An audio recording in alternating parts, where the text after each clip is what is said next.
All right, we are live with Joanne Yao Hello, everyone. and Jordan Boyd, and it is episode 3 of TECHnicality. We did take yesterday off.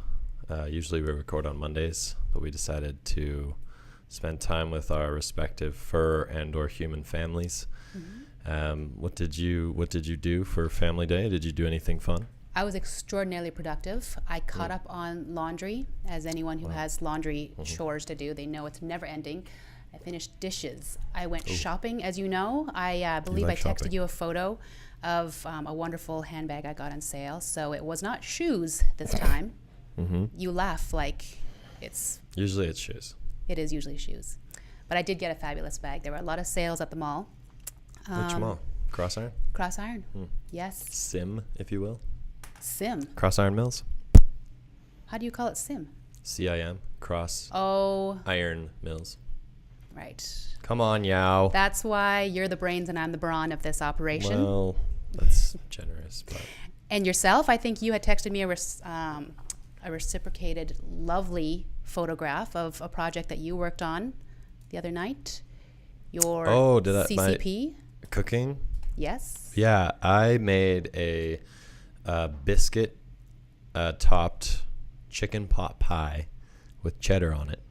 And was that shrimp I saw too? No. What was that? Chicken All right. in the filling. Yeah, I thought it was Chicken, shrimp. carrots, pearl onions.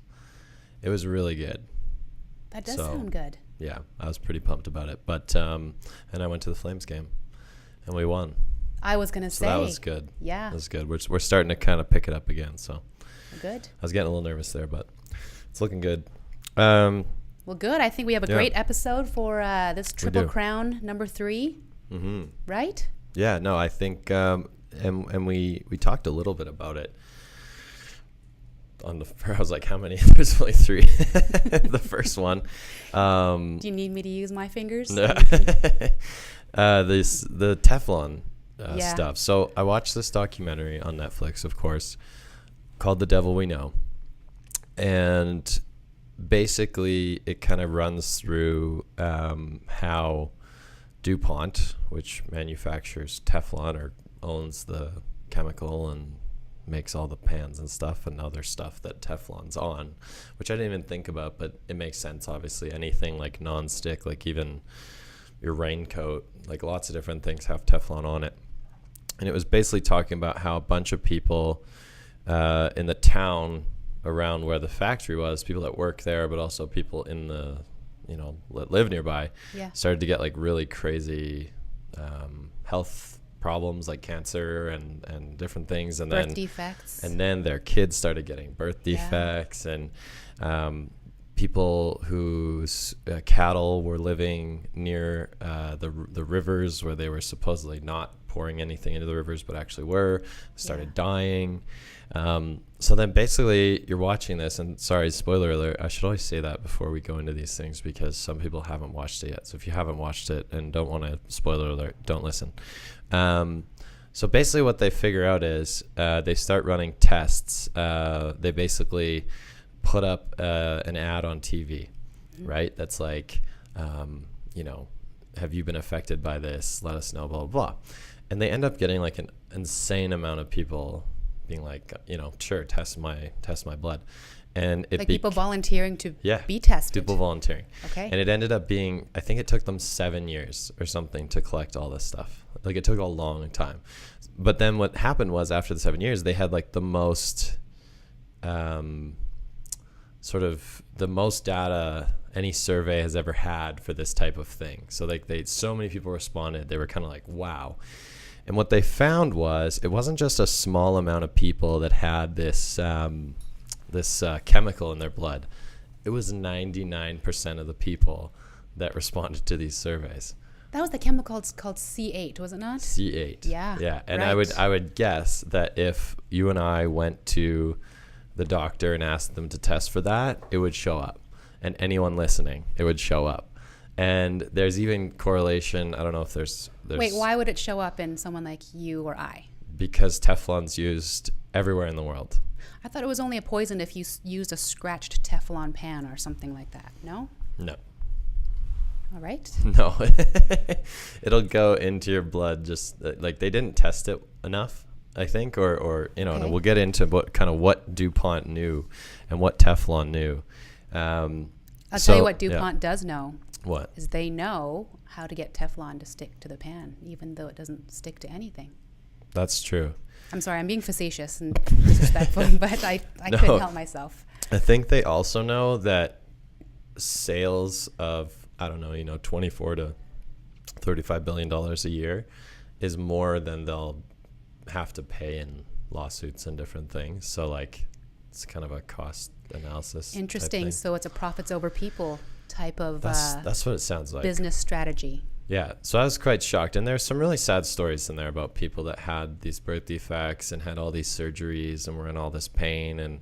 And DuPont and Teflon, like most big corporations, kind of scoffed at it and was like, sorry, you know. Or no, I don't even think they said sorry, right? They were just like, whatever. Mm-hmm. So I'll just read through some of the exhibits that they try to argue here for this sort of documentary. And it's quite interesting. And obviously I want the legal perspective on this because I think it's insane that a big corporation can get away with putting something in our blood. And they just kind of look at it as like, well, it's so what? It's in your blood. Like, deal with it. Right. Which is kind of scary. Okay, Exhibit A. There are more than 80,000 chemicals approved for use in the U.S. Very few of them have been adequately tested for safety. Okay. Sketchy. Exhibit B. American babies are born pre-polluted with more than 200 chemicals in their blood, 180 of which are known to cause cancer in humans or animals. Not good. So again, it's being like passed on at this point. Right. Through the mom. Right. Exhibit C, or dad. Diseases caused by water, air, and soil pollution are responsible for 9 million premature deaths annually. That's 16% of global deaths. That's a lot of people. Wow, yeah. Exhibit D, exposures to contaminated water, air, and soil kill more people than smoking, hunger, natural disasters, war, AIDS, or malaria. Okay. Which again, I think they're suggesting that, you know, contaminated water largely comes from these big corporations that have just polluted the water, and then it just keeps going. Right. Exhibit E, a panel convened by President Obama to study the uptick in cancer rates found the role of environmental contaminants to be grossly underestimated. So probably those numbers are even low. Mm-hmm. PFOA, a toxic chemical that has been used to make Teflon, is now in the blood of 99% of Americans, which is what I was saying. And that probably means the same for Canadians because we have all the same products and stuff that they use. So right. That's crazy to me. As many as 110 million Americans may be drinking water contaminated with toxic PFAS chemicals that are linked to cancer and other health problems. Okay. Which is crazy. I wonder if that's happening in Canada too. I'm not sure. Right. Let's see how many. Oh, there's only 3 more. Toxic PFAS chemicals are found in many consumer products, nonstick cookware, food packaging, waterproof clothing, stain-resistant carpeting, dental floss, etc. No, I thought dental floss was coated in wax. Is it not? Like, I don't think so. No. I mean, maybe some raincoats of it. aren't just like plastic. Not that plastic's a really it probably popular makes thing it to like use, last but- longer or something if it's got a Teflon coating, because then it can repel stuff more than the fabric or something. I don't know. Wow. But yeah, kind of crazy. And then let's see. Studies have found it takes 2 to 5 minutes on a stove top to exceed temperatures at which Teflon cookware overheats and emits toxic particles and gases. So there you Okay. go. It doesn't even have to be scratched. Right. 2 to 5 minutes on a stovetop to exceed temperatures. I've never seen what temperatures I should or shouldn't take my pot to. Now check this part out. This is the part that I think for you is interesting. I want to get your thoughts. As early as 1961, Okay.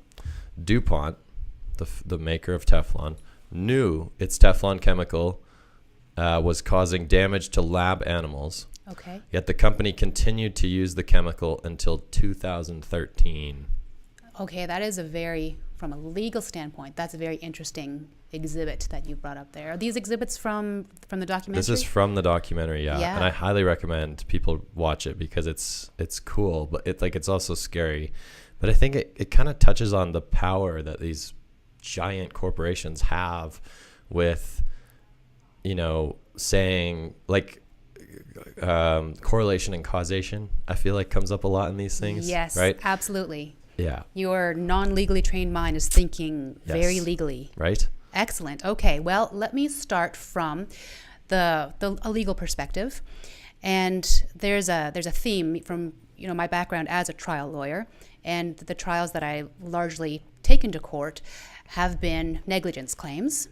And what negligence is we're not talking about intentional harm, okay? Because that will take you into the realm, likely of criminal issues. If you intend to harm somebody, that's all the criminal side. So if we're talking about the harm inflicted on others that is not intentional, then we're in the realm of negligence, which, if I was to break that down to a layman's definition, is the failure to use reasonable care. And that's just the most generic way to describe that. So that's like evil corporate people's way of saying. Yes and no. And this is where there's so many weasel words even within that definition. The failure to use reasonable care. And that weasel word is reasonable. So I'm sure the perspective that DuPont wanted to say was that, well, we knew that it would cause these type of defects in animals, but we didn't know the repercussions to humans. And I suspect maybe that was a point that was brought up in the documentary, if DuPont's position was going to be highlighted there. Well, and just quickly, one of the things that happened was they suddenly removed all women from the factory, like that are hands-on with the chemicals. Before or after the lawsuit?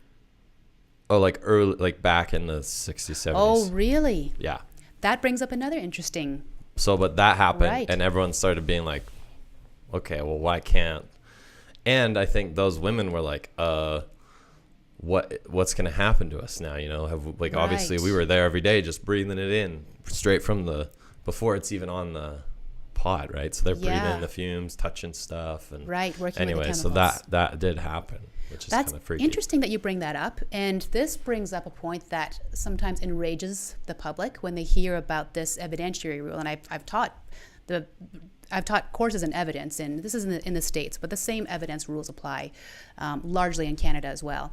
And when a company like DuPont removes women from what they believe could be a dangerous environment, that action of them separating these women is an action in mitigating circumstance. So they want to lessen the prospective harm to women. And something like that actually cannot be introduced in trial for the most part, because the public policy around that is that we want people, if they suspect that there's harm done to others, we want to encourage people to take those proactive steps, and those proactive steps can't be used against them later on.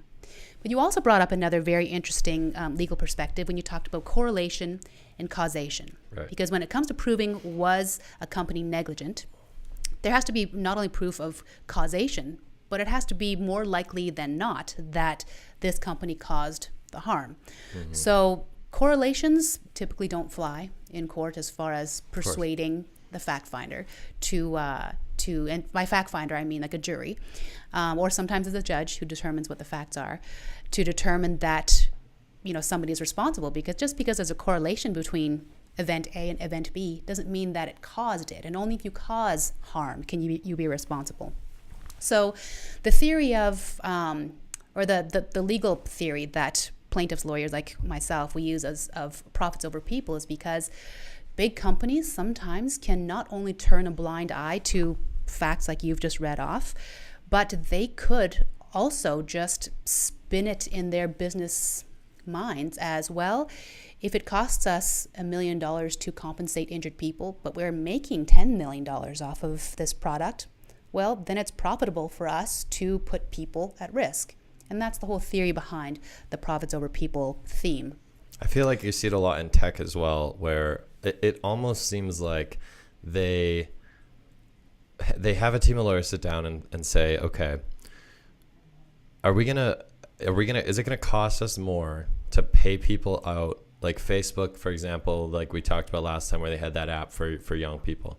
Right. Is the class action, or is the lawsuit that gets brought up upon us going to cost us more than the profits we're going to make. And if the lawyers sit down and go, look, there's no possible way you're not going to make more than you're going to have to pay out, I feel like that's how a lot of decisions are made in these big corporations, behind closed doors. That'd be my guess, because they go into it so brazen of, yeah, no, that happened. Like we stole all your data or whatever, or we poisoned your blood, or we gave your kids cancer. Maybe there's correlation. We saw it in rats and mice, but since the 60s, but we decided to wait till 2013 to kind of pull it. Right.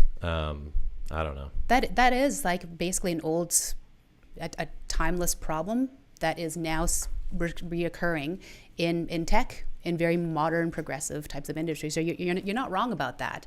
And, legislation like the GDPR does try to address that, knowing that companies will think about what's profitable for them as opposed to what's good for the people. So the GDPR, as far as privacy breaches, have started coming down a lot harder on some tech companies in the sphere of privacy, that is. But I don't know how you can really rein all that in, though. I don't either. And I think, even think about the Theranos thing, where she's lying to people, including children, about testing their blood. Right. When she was, and there's a new documentary, we were talking about it, that's going to come out on HBO. Yes. About Elizabeth Holmes and Theranos, and it looks really good. So maybe once that comes out, we'll have an even newer perspective on it all. Right. But it's the same thing. And Fire Festival is the same thing. Right. It's like, there are just people out there, and I feel like this is why a lot more middle class people are starting to not trust big tech, are starting to not trust corporations, or not starting to, don't trust them, right? Because that's how it feels. And that's sometimes how it feels with the government as well, right? That the government kind of does these things and thinks, well, sue us or whatever. Right. And then it just feels crazy as the consumer. It feels like, and I think, what do you think about this? It feels like everything is weighted heavily in the corporation's favor. And maybe an element of that is just science is very nuanced, and science is very difficult to prove with research studies, and have those research studies cited in different things, right? Like that takes a while. It does. And technology and science move so fast. It's like, how do you keep up? And the law moves very slowly too. Right. I mean, there's got to be so many harms. Is it weighted in corporations' favors? Yes or no? Because here's the thing. None of those people from Teflon will ever go to prison. Right. Right? Well, the fire guy might. The Theranos woman probably will, because they defrauded people. So that was specifically. But she'll never go to prison for potentially killing someone who got a bad blood test, I don't think. Well, here's where I think it's not really like what's weighted in whose favor. I think it's really easy to get away with these blatant disregard for human health and human safety and human privacy. I think it's really easy to get away with it for a long time, because they know that the onus and the burden is going to be on either one individual or a number of individuals to really get together and call these companies out. So I think from what you're trying to say, yes, it's in companies' favors to do these kinds of things until they say, whoa, okay, we're caught. What's it going to cost for us to pay out? And then hopefully legislatures and government and policymakers will come in on the other end and say, listen, it's not just enough for you to pay these injured people out. It's actually got to hit these companies in their pocketbooks where it hurts, and make safety a pocketbook concern. If they have to write a big enough check when they hurt people, that's when, right. But even $1 billion, like Google gets fined sometimes in the EU for privacy issues, or for monopoly issues around where in search results they'll only show products that they sell, or different things, right? Or music that's on Google Music versus others. So but again, for them, $1 billion is when you make 100 billion in a year. Right. It just doesn't make a dent. I guess. I mean, I think that there's movements to try to make it less economically feasible. But still, that's the way business is. Business is always evolving. It'll always try and outsmart whatever systems that are there. Yeah, it's also the justice system being weighted heavily in people who have money. Absolutely. Favor.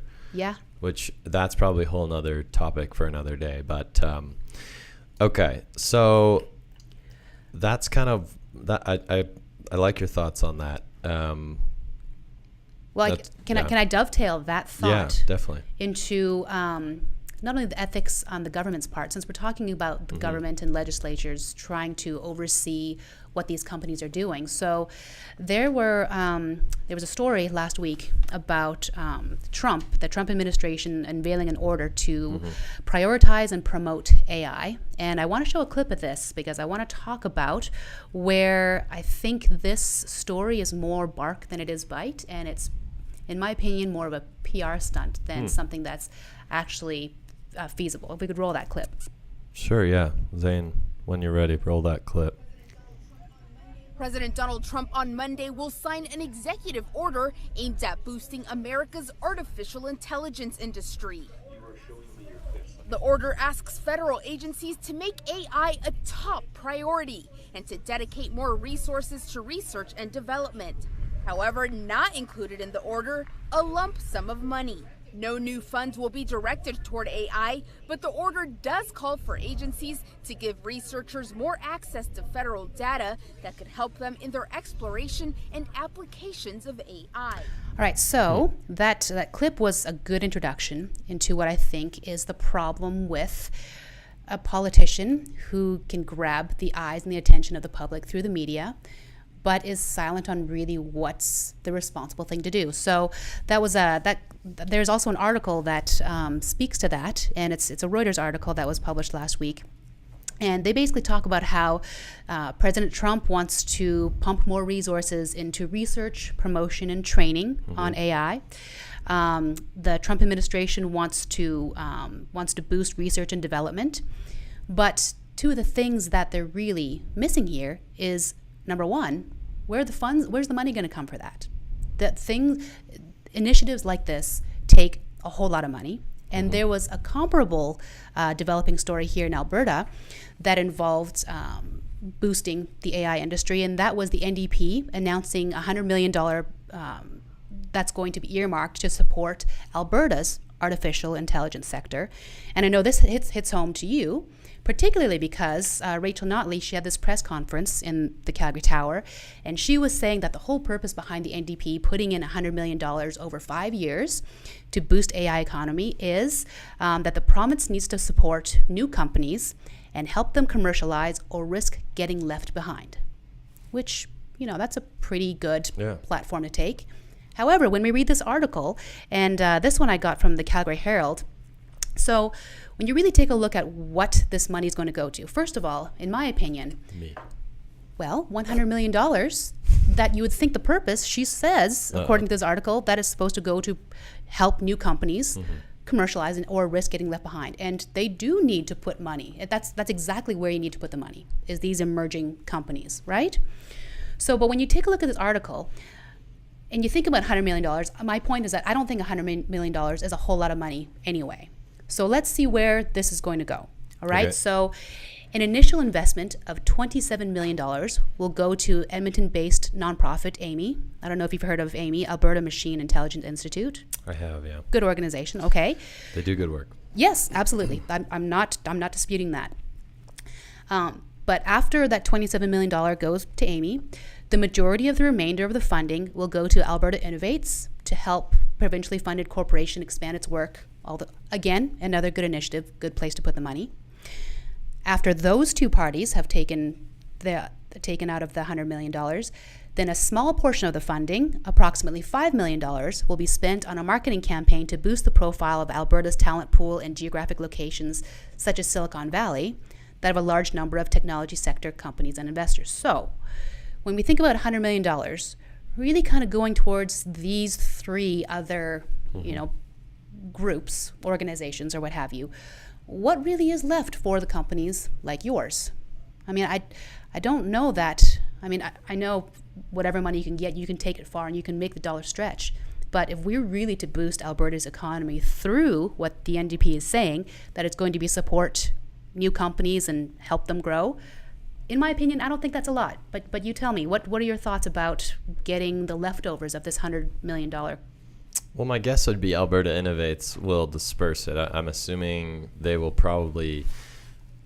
What the government is trying to show there is that, look, we don't understand this. Like, Trump probably doesn't even know what AI stands for, right? He's heard the term. I would guess Notley's the same. I would imagine she has no idea how to allocate that money. I think Amy makes sense because they might be the number one in Canada. Sure. For AI. Fair enough. I've heard them give talks on some of the deep learning stuff they're working on, and it's cool. But what my guess would be that Alberta Innovates will kind of be able to intelligently suggest how to spend the money. Okay. So I would say Alberta Innovates doesn't need like, I don't know, $60 million. Yeah, let's say it's $50 million. It's not really specific from this article. Yeah, it's way too much. But yeah, that'd be my guess. I mean, obviously we're not going to be competitive against like people like China with this stuff. China's part of their 2030 plan is to have by 2030 to have a $1 trillion AI industry in China. They've supposedly already poured $300 billion into it from, I think, 2012 to 2017. So in terms of that, same with America. America's fortunate that they have Silicon Valley and other tech hubs in America. Right. Allowing them access to government data, that's good.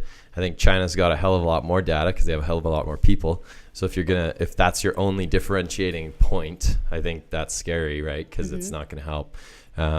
But it's something that we as data collectors or aggregators, in terms of, for people that don't know about AI, right? It's taking many, many data points, and the more data you have, the better, obviously, right? So, and then. But that costs money. That's my point. That's even that part of what you do. That costs money, and I'm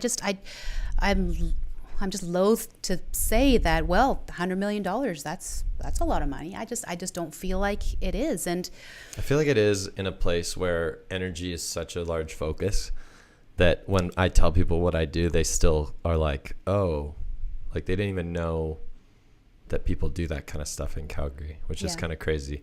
As you know, and I won't say who they are, but both my investors are oil and gas people. Right. Fair enough. So, I mean, it's an energy city. Now, what I've been told discreetly is that it's guys like me, it's companies like mine that have the potential to put tech or AI more on the map for these investors and show them that there's other ways to make that you can hit it big with these tech companies. Sure. Because I think that's the problem we have right now in this country, which I think speaks to the whole education piece of it that she's talking about. Right. That is lacking. If you surveyed Albertans and asked them what AI is, I don't even know if 5% of them would be able to answer that question. They could probably answer it superficially, but when it comes down to it, I think they would know that it stands for. Did you know what it was before meeting me? Oh, yeah. Okay. Of course I did. Do you know what machine learning is versus AI, the difference? Well, that's the thing, is when you get down to the content of that's where the lines start blurring. Because I know the legal side of it and what objectives you're trying to achieve and whether that complies with the various laws. But when it comes down to the technicalities of it, that's why I have to defer to someone like you to help me out with that. Yeah, I think it's similar to like blockchain and these other things. It's like people aren't going to want to, even the 100 million, people are going to be mad, right? Because it's like, we're an energy place, and we are. And we should be grateful every day that we have such great energy resources in this province. Yeah. But at the same time, and I think this is happening, not only with energy companies, but also in these major cities in Alberta, they're starting to look at like, what's next? Where are we going with this stuff? And I think if it's me, I would say 100 million is better than 0 million. Which is really the Trump perspective is we're going to do it, but there's 0 million. There's $0. I think China's going to just absolutely destroy everyone in the AI race, which is, gonna matter a lot.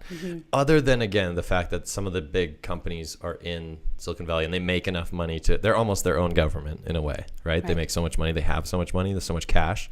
But the fact that China's putting all this money in, I think is really you're gonna see a huge difference, and you're gonna see, I think, a lot of, at some point we'll just be like licensing the technology from China probably, or something along those lines. But I would guess, I mean, I don't know what the timeline is for that. I don't even know if she's going to be. She said 5 years. Can she do that before the election though? Isn't there an election soon? There is. I don't know about the politics and the. Yeah, I just wonder if that's like an election-y thing to try and get like business owners. That's kind of what I feel like too. It could be a bit of that. I mean, feel I like don't. Both of these stories are headline grabbers. A lot of pomp and circumstance, not a lot of substance. Yeah. At the end of the day, like, it's not that hard to raise money, or I shouldn't say it's not that hard. It's not impossible to raise money for AI based things, because people are very interested by it, because it could disrupt industries, right? I mean, it could disrupt. With my app, I'm trying to disrupt social media managers, right? I'm trying to replace people who do that every day with my app, and it has the potential to do that by, again, being able to take in way more data points than any human being could in a second, and crunch them and then make decisions or suggestions based on the factors that it's learned and understood over time, compared to different results, compared to previous past results and future potential, and then making recommendations that will be better than any human being. Right.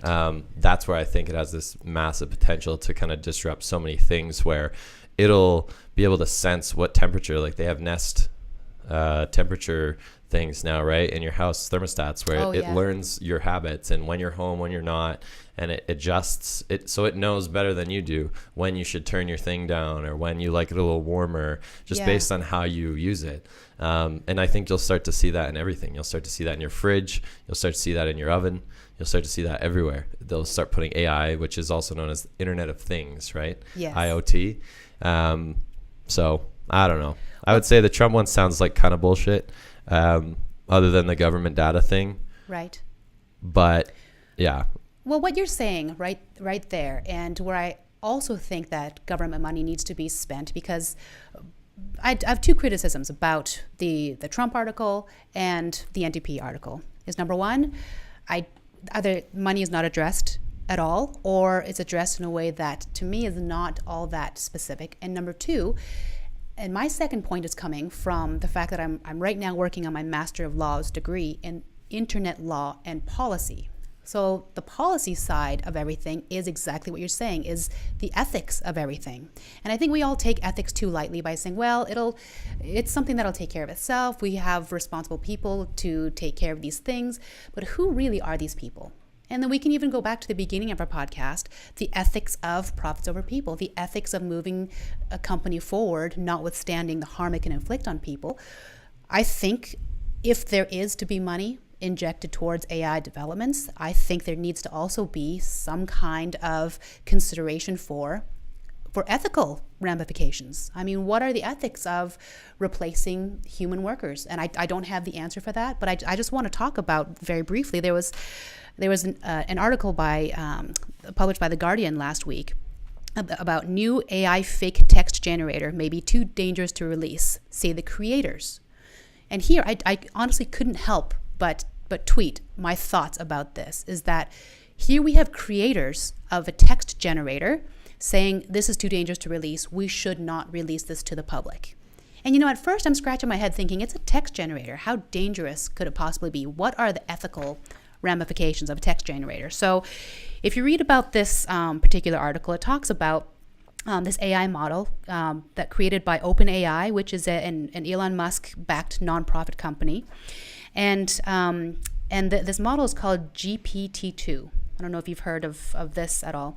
But what this essentially does is you can feed it a passage out of essentially anything. It can be news, it can be a great piece of literature, and it will match that sample that you gave it in terms of style and subject and content and it will thereafter develop the rest of the content. So what the concern ethically was that these creators have was because there's such concern about media transparency and fake news and what's true news, what can the public rely on? Their concern is that technology like this can not only on the superficial level replace human writers, human reporters, human journalists who we would hope have that journalistic ethics that we talked about last podcast. But then this AI text generator could potentially create spam and fake news and generate like bigoted text, hate speech, create conspiracy theories. And is that what they said? That's what they're concerned about in this article, right? So the creators are concerned about how authentic this text generator can create content that people will not even be able to tell. I mean, people are allegedly having trouble with discerning between fake news and actual news, but now we have AI creating content that's so human-like. I would guess that probably maybe more than 30% of the content right now on news sites is being written by robots. Well, I know that I saw a video clip once that there's news reporters, and I almost want to say China, that the reporter themselves, you see them on TV, but their mannerisms, the delivery, it's a computer generated image. Yeah, that's a whole nother thing. But like the articles themselves, like, so first of all, we've kind of created that ourselves by wanting news 24/7, 365, right? So I don't even think we can keep up with, like, human writers, I don't even think can keep up with it. Now, there's a difference between like an aggregate news article about a topic that's being talked about already and like a journalistic piece where Ronan Farrow does, a 9-page long investigation into Harvey Weinstein. That's very different. So it's like the one of where it's just browsing things quickly and just pulling them in. Right. That can be done by a computer. So that's why when you're reading little blurby kind of news articles, there will be typos a lot. Right. That's because it's a computer doing it. Or a human. There's so many softwares now where it's like very hard to screw that up. Well, again, if you're a human. Again, going back to when I taught that evidence class, and I had these, and keep in mind, these are second-year law students. You would think they're pretty bright. Yeah. I had students who were handing me in like their like their final exam, and they were misspelling the word evidence on basically a laptop-generated exam where it underlines for them, hey, idiot, you misspelled evidence, not evidence, like dancing along. It's evidence. And for that matter, evidence is written on the top of every exam sheet, but humans are missing this. Well, for those who don't know about Grammarly, which I actually don't use because I'm stupid, but everyone I know uses Grammarly now, including writers that I know use Grammarly, and it's a lifesaver. And it'll actually and again, it's AI, right? Yeah. And it's not just saying the spelling stuff, it's detecting like paragraph structure and the use of passive voice, things like that. Totally. Which I think I'm a pretty good writer, but I still don't quite understand passive voice. Here's another creepy one for you, because again, I would say at least 30% of articles are being written by robots. At least 50% or more of the code that's being written at Google is being written by robots. Yeah. But and over the next few years, that'll probably go up to 100%. But doesn't that then strike you as an ethical concern? Or are you, and I'm not criticizing, I'm just asking, are you okay with that? Should there not be ethical boundaries?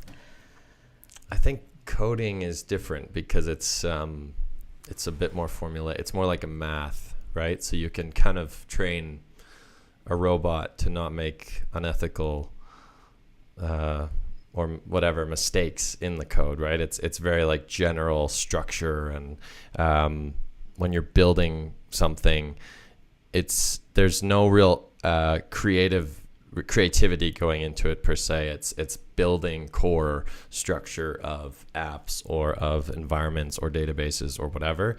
And so if it's just a human spinning up something that's already been created a million times, but they have to spin up a new one each time, obviously a robot's going to do that faster. But what about aspects that are going to be inherently it inherently requires human judgment, or what we think is human. And this, I don't want to skip too far ahead if you're not ready for this just yet, but on the topic of censorship, where we can revisit last week's topic. What about when we start asking robots what content should be censored and what shouldn't be? Yeah, well, and just one quick last thing about that. So before we go into censorship, so someone at Google told me that more young people and people in general should be working on critical thinking and creativity than anything else, than engineering, than any of this stuff, because I think robots will be able to do it so much better than us. We will be relied on for creativity and to be able to think critically, because computers have more trouble with that than these kind of generic things that computers can do way better than us. But isn't that the concern, though, is that the critical thinkers, the human critical thinkers, are using artificial intelligence to pave the path towards whatever a sinister objective might be, or an ethical objective. Isn't that the concern there? Is not how AI is going to crunch the numbers or create the algorithms. It's what is the ultimate end result, because AI is not going to know, hey, you know what we're building here, what we're creating here is not right. Yeah, so to an extent, I think what people like Elon Musk and why he invests in AI and other people are worried about is that AI can be used as a weapon. Yeah. Right? And right now, it's there's no regulation. Like we have AI in our product. We didn't have to tell the government about it or sign something that says we're not going to be unethical about it. So I think that's the fear, right? Is that there's this weapon that exists called AI and machine learning that anyone can access. So I think that's what scares a lot of people. Right. And I think, to your next point, which is censorship, that is what's starting to highlight some of the issues with it in terms of its ability to say, this YouTube video had a 4-second clip of a song in it, so therefore this can't make money, ad revenue on it. Right. So these videos get blocked all the time. These videos get flagged all the time, sometimes for 1 second of a song playing. And I think most of these companies, there's a bit of both, right? There's a human in the loop, right? So there's a human kind of checking up on stuff. Although I would say that the companies are growing faster than their ability to add people in to monitor this stuff. So they have less human monitors than they have artificial monitors, right? Okay.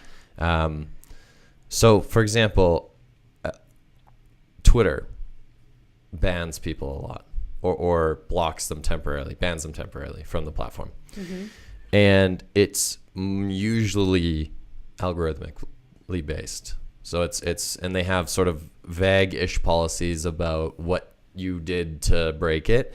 And so you're saying it's a machine who makes that temporary blocks them, yeah. And then a human will go back in and look at it if they unblock and say, oh yeah, we screwed up. We thought it was hate speech, but it wasn't.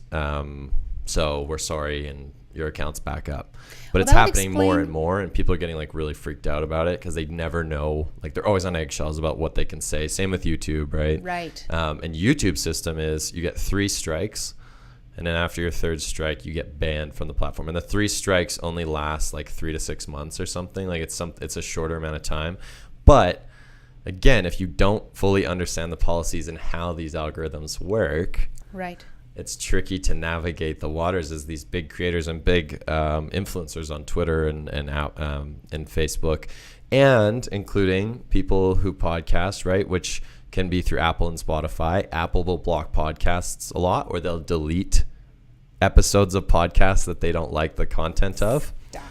Like Joe Rogan Experience, they blocked the one with Alex Jones in it.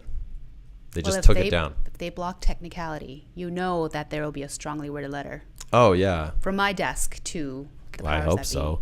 be. Yeah. But yeah, I mean it's crazy to think about. And so what's come out of this, and I found another article that's interesting that I want to really read a little bit about, but a lot of people are suggesting that because Silicon Valley is in San Francisco, it's in California, it's very left-leaning, a lot of liberals there, that the censoring is leaning towards censoring right-wing people.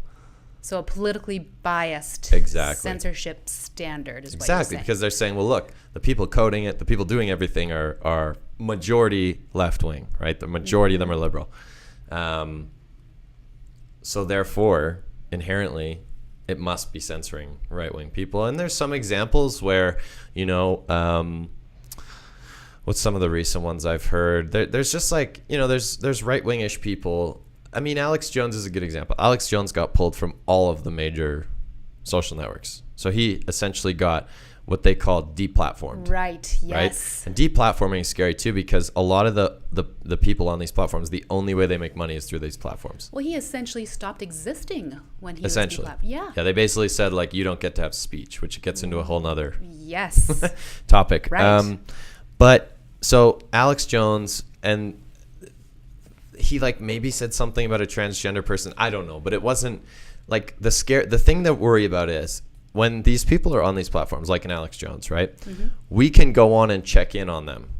And the mainstream people can be like, okay, this guy's crazy, but here's why he's crazy. Here's why people believe what he's saying. We can keep an eye on them. When he's deplatformed, all these people go underground. Yeah. All these people create other ways to communicate. And now we don't really know where they are, what they're doing. Because to go back to the theme, he's the devil when he's alive and chirping.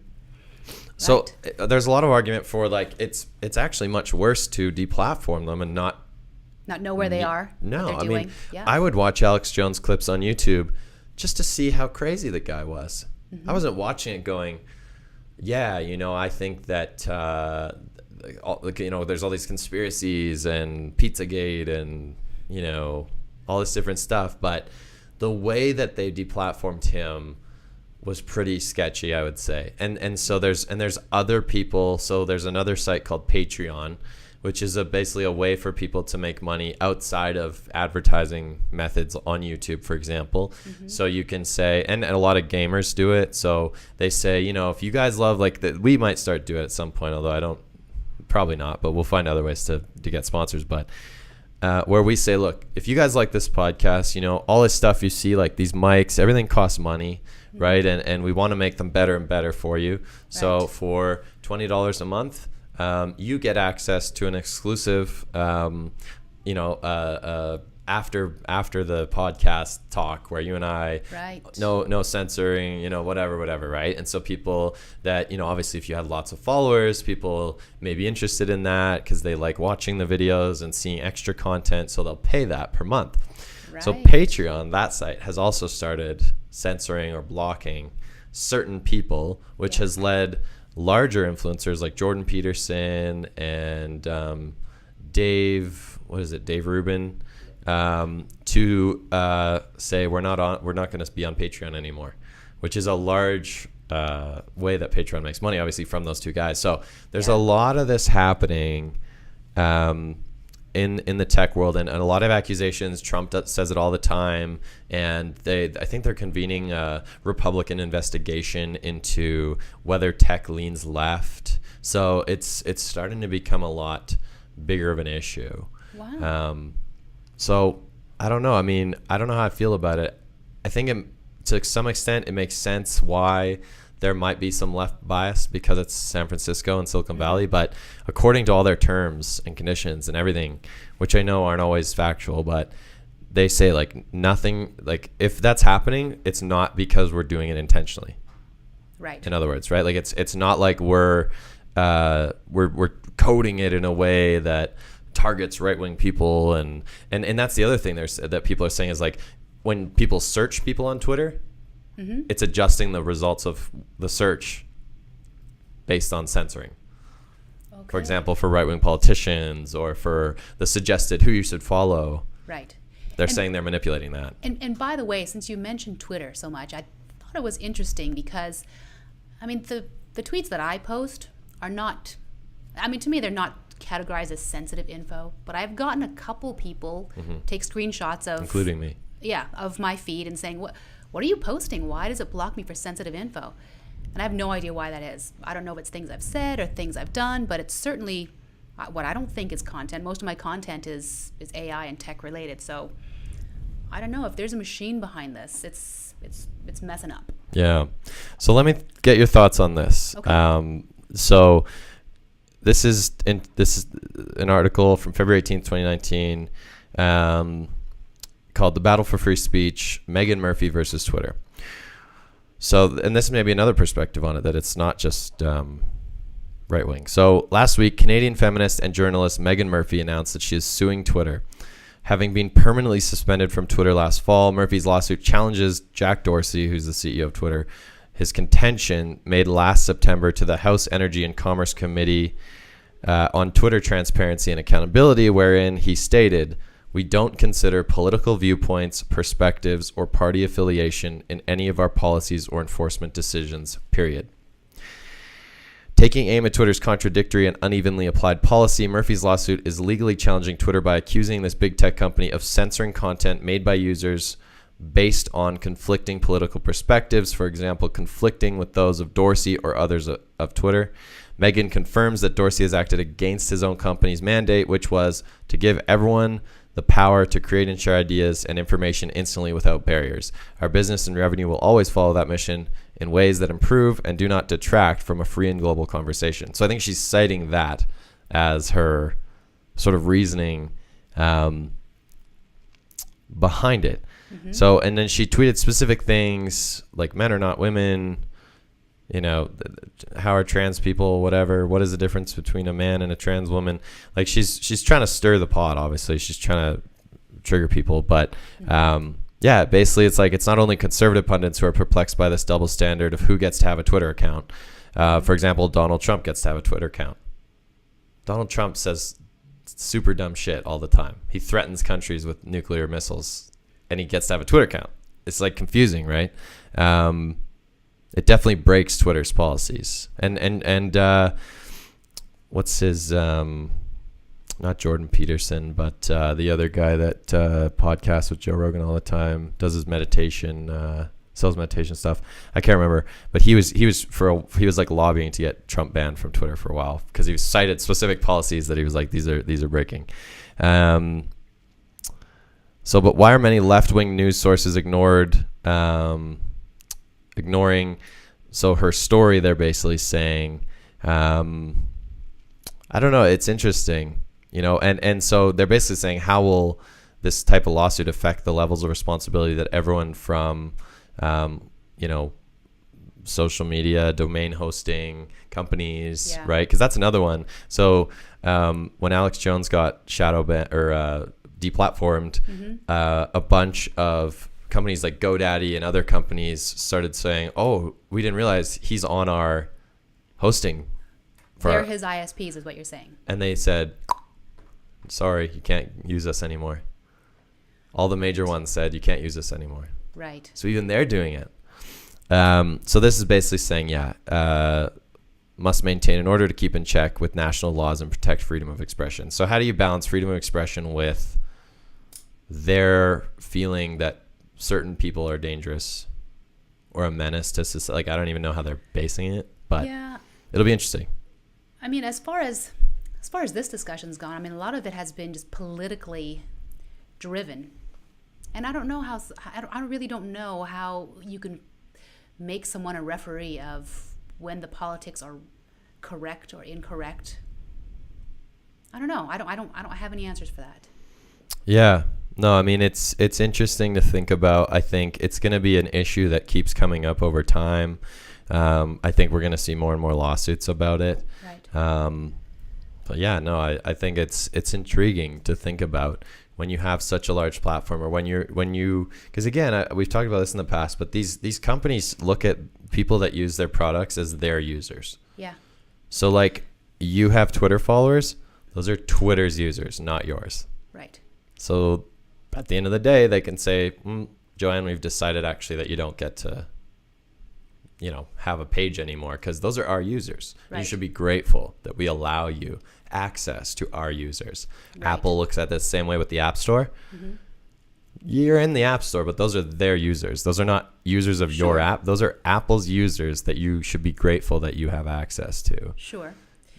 And in the same vein, and I want to touch on this before we wrap up as well. I mean, speaking of topics of censorship, there is one aspect, and it was sparked by a recent story last week.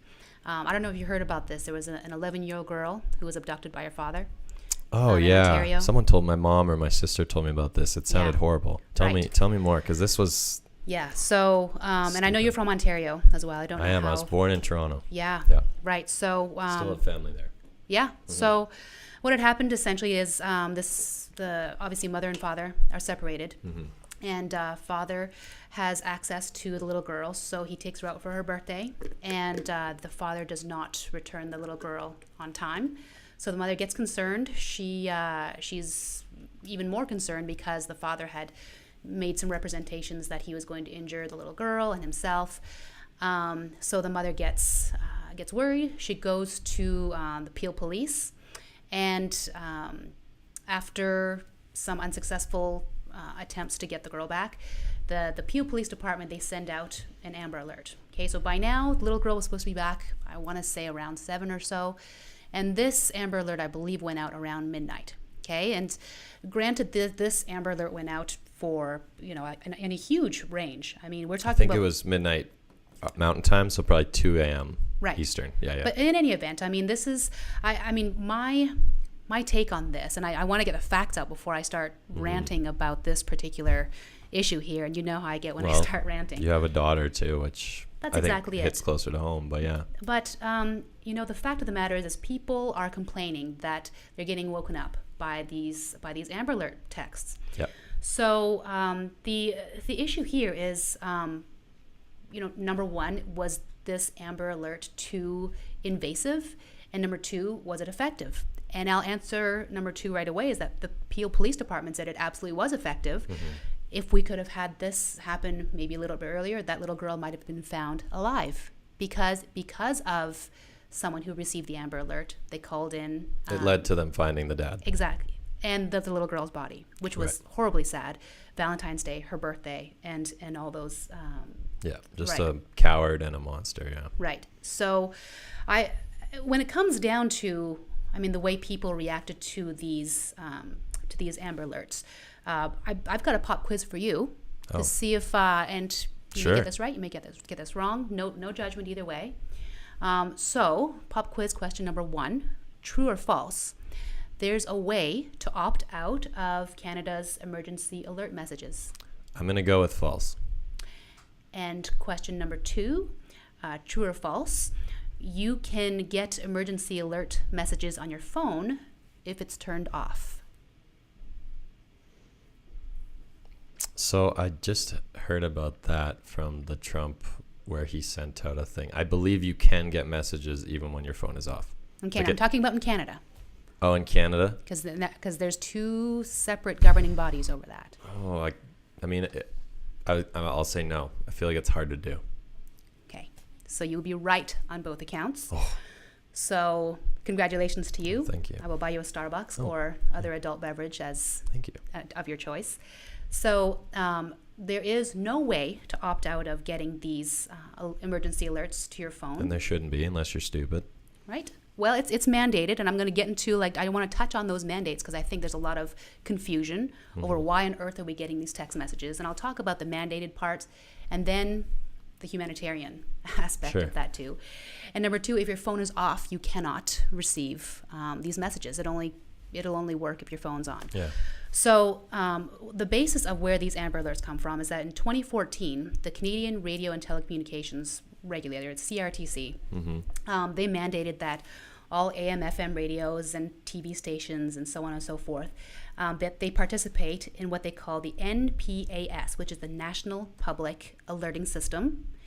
And as of April 2018, this included wireless service providers that are on LTE networks, which in layman's terms is your cell phone. Okay, so what this essentially does is it triggers this program that we have in Canada called Alert Ready.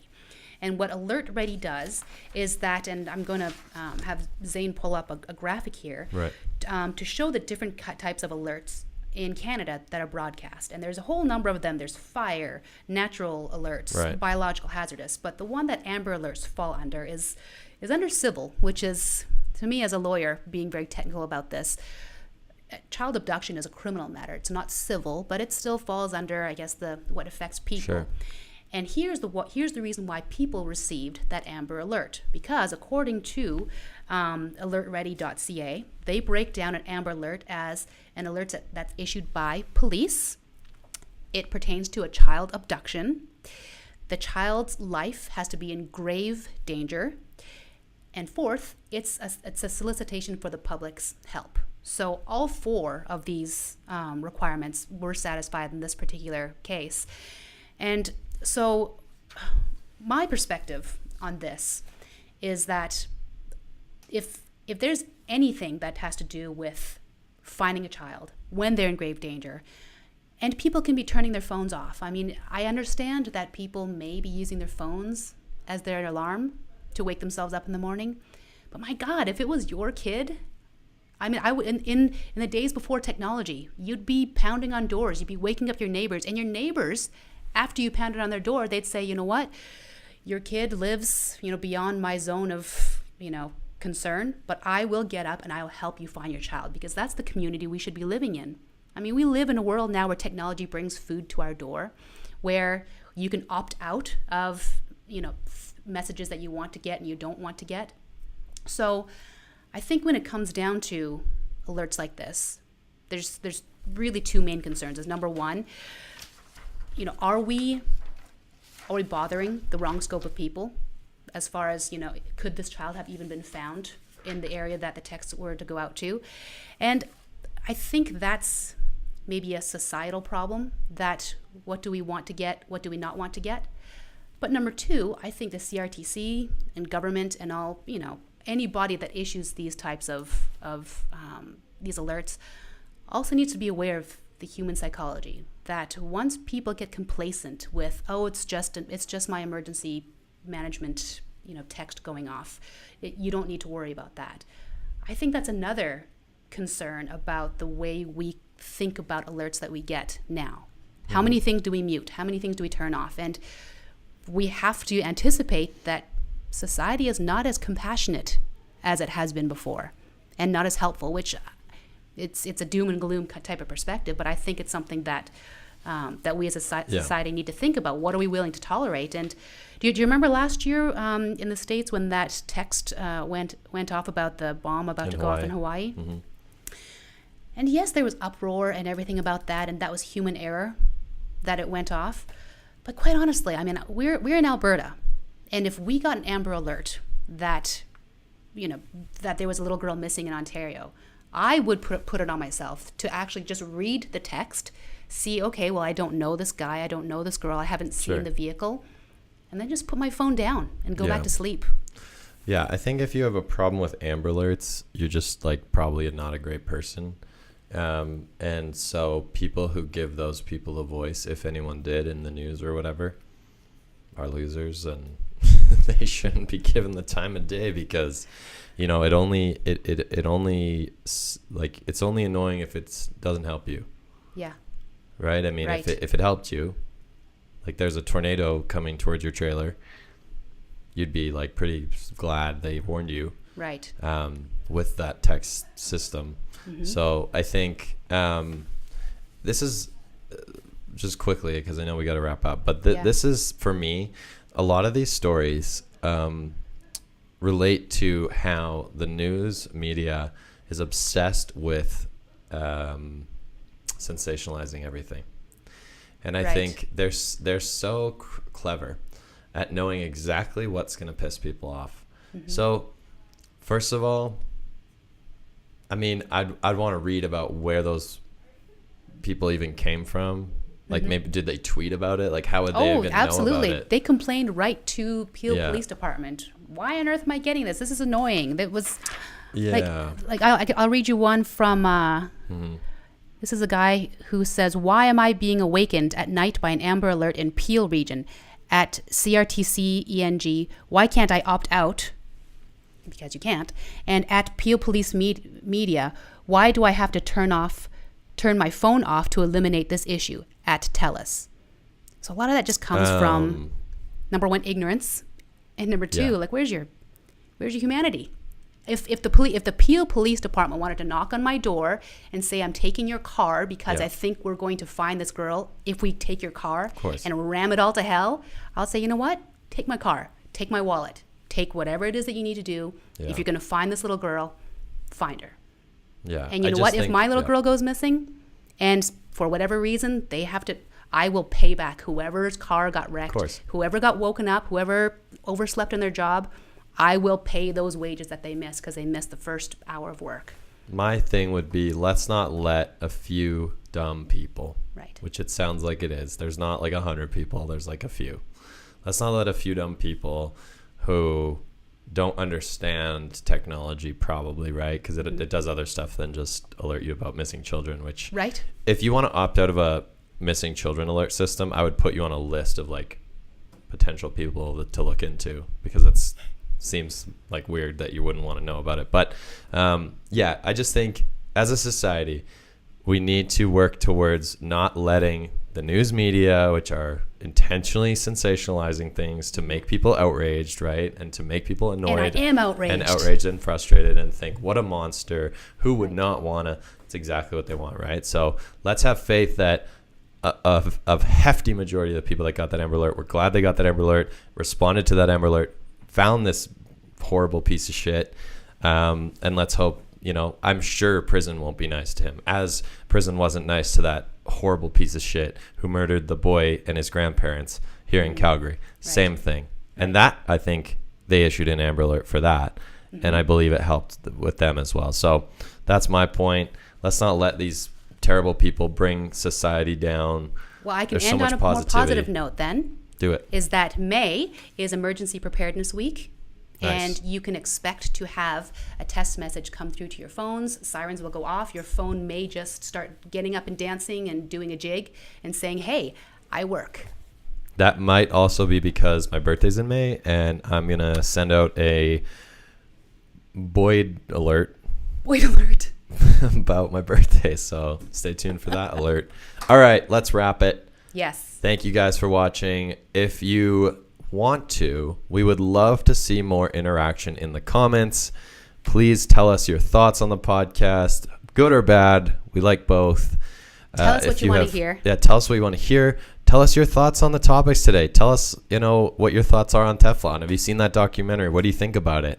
What do you think about AI and how it's going to affect the future, and should we be investing in it, or are we going to be competitive with China? And what do you think about censorship? Have you seen that with friends you have, or with people you follow and respect and admire? Let us know in the comments below. And if Jordan and I got something wrong, call us out. Oh yeah, definitely on that. But yeah, let us know in the comments below.